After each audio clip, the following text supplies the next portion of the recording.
एक बार एक शहर में श्रीवन नाम का एक युवा और प्रतिभाशाली कलाकार रहता था। श्रीवन को पेंटिंग का बहुत शौक था और उसकी पेंटिंग अपनी अलग शैली और रचनात्मकता के लिए पहचानी जाती थी। उसकी कलाकृति में अक्सर अमूर्त डिजाइनों को दर्शाया जाता, जिसने कई लोगों का ध्यान आकर्षित किया और उनकी प्रशंसा की। जैसे जैसे श्रीवन की लोकप्रियता बढ़ती गई, वैसे वैसे उससे उम्मीदें भी बढ़ती गईं। कला को पसंद करने वाले लोगों ने महसूस किया कि उनके काम में गहराई में कमी है और उनकी कला स्पष्ट संदेश देने में असफल है। जबकि श्रीवन ने उनकी प्रतिक्रिया की सराहना की, श्रीवन ने आलोचना को शालीनता से स्वीकार किया। एक दिन एक और आलोचना के बाद जिसने उसे निराश कर दिया। श्रीवन को एक कैफे में सांत्वना मिली। जैसे ही वह एक टेबल पर गर्म चाय की चुस्कियां ले रहे थे, उसने देखा कि एक बुजुर्ग व्यक्ति उसके सामने बैठे थे जो बहुत अनुभवी थे। श्रीवन ने उस बुजुर्ग व्यक्ति से बातचीत शुरू की कि कैसे अपने जीवन में कला की शुरुआत हुई और उसके रास्ते में क्या कठिनाइयां आई, ये बताते हुए कि कैसे वह एक कलाकार के रूप में सफल होने के लिए तरस रहा था, लेकिन आलोचना को स्वीकार करना उसके लिए बहुत मुश्किल था। व्यक्ति ध्यान से उसकी बातें सुन रहे थे।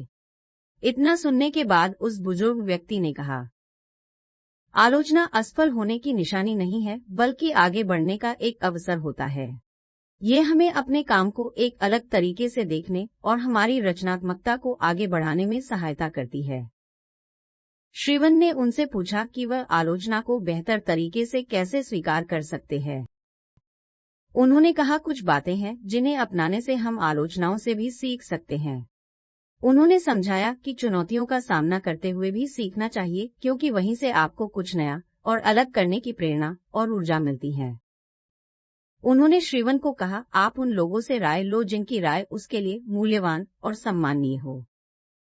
उन्होंने कहा कि कला शिक्षक भी ढूंढ सकते हो जो रचनात्मक कला को उभारने में उसकी मदद कर सके।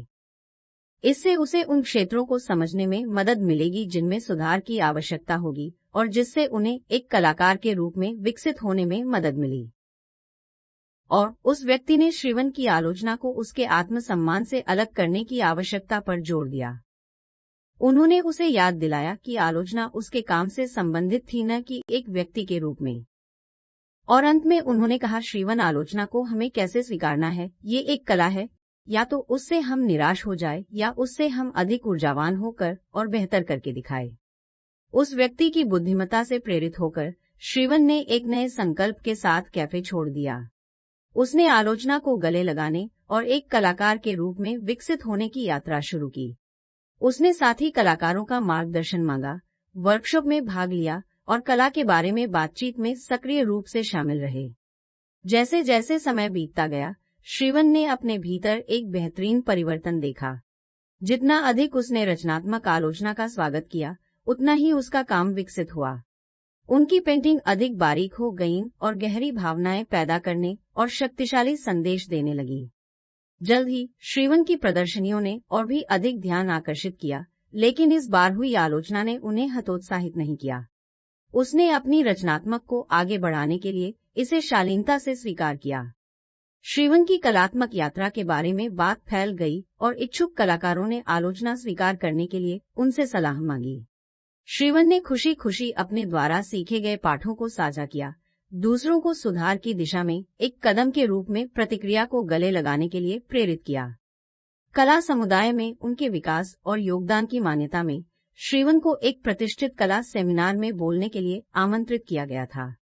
उसने अपनी कहानी साझा की, आलोचना को स्वीकार करने के महत्व पर जोर दिया और कलाकारों को इसे देखने के लिए प्रोत्साहित किया।